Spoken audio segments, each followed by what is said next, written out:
The bell curve is a system that has been used for many years to grade employee performance.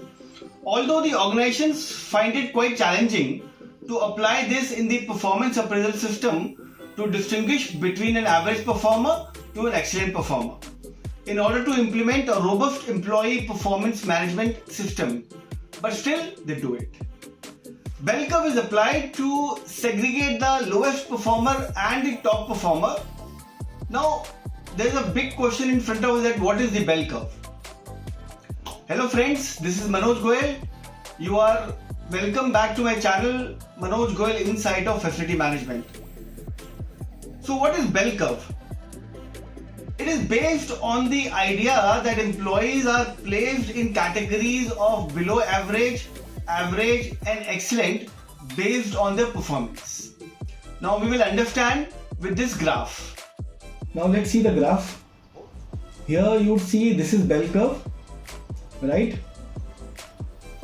Now here we are seeing that we have divided this bell curve into different categories, right? High performers, above average performers, below performers, low and non-performers. Now the percentage that we put in here for this category is 70%. Then this category is 20%. And this category is 10%, right? So this is the middle categories of average performers. The third category is the non-performers, and the first category is top performers. Here you say the what we do normally, the average performers, we normally put average performers as in 45% in totality. Then comes above average performers, which is 20%, and below average performers is 5%. You must have seen top performers, these are basically high salary increments. Wherever we have put people in the high performance category, top performance category is 20%, they normally get a high salary, and then the average performers, they get a moderate salary increments, right? And non-performers, they normally need coaching or they are put on PIP. Right? So this is the overall bell curve, which normally corporate follows, Now this percentage जो मैंने आपको लिखा है यहाँ पे, जैसे 45%, 5%, 20%, it depends, यहाँ पे average performance को you can increase it to 50% or 60%, depends, कि आपके डिपार्टमेंट का साइज क्या है, आपका ओवरऑल डिपार्टमेंटल गोल क्या था, आपके इंडिविजुअल परफॉर्मेंसेस क्या हैं. अगर आपको लगता है कि जैसे टीम साइज मेरा छोटा है तो इसमें that there is only one below average performer, then you can put in 90% in the average performers, or maybe 70%, and then 20% here above average, and 10% in the below average performance. So it all depends upon the size of the department, size of the unit, जिसके basis पे आप average performance डाल सकते हो. More or less 20% is the top performer section only, and 10% is the non-performer only, right? So ये overall quadrant है जो आपको समझ में आना चाहिए कि बेल कर्व की division performance wise, performance standard wise कैसे होती है, how they do it, how do we do it, right? Your supervisor, your management. Okay. Benefits and advantages of bell curve.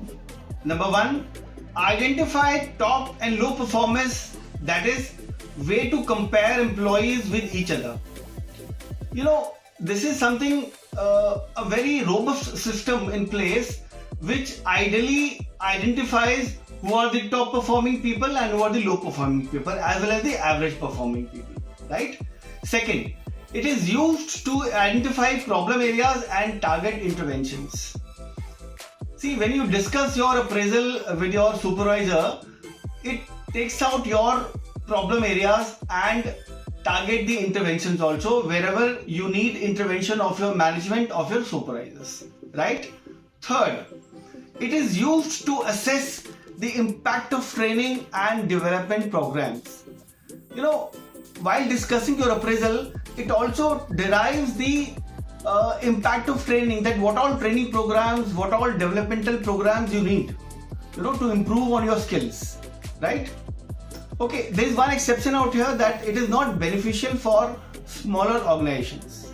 Having said that, there are some disadvantages as well of the bell curve in the performance appraisal. What are they? Number 1, it is a very generic view irrespective of the level of performance and achievements. People perceive it in a very generic way that, oh, nothing will happen, this is just a system process in place, so there is no use of it. So very generic view irrespective that whether it derives the level of performance and achievements or not. Second, lack of active feedback. At times you will see that your supervisors gives you feedback basis on preconceived notions, your perceptions, one-way feedback, etc. But it should not be the case. Third, at times it is too harsh due to some limitations. I hope you have understood with this. Fourth, loss of morale when it does not talk about your future growth. When you discuss your appraisal with your supervisor, if it doesn't talk about your future growth, your morale goes down the drain because you will not take interest in the discussion. Obviously, it has to happen, in the favor of yours as well as the company. So it should be a win-win situation for you and the company as well. Fifth, great performance remain average. So with this bell curve only, because it has to be categorized under different categories: top performer, average performer, low performer. Even if you are a great performer, you remain an average employee for the management or for the supervisor.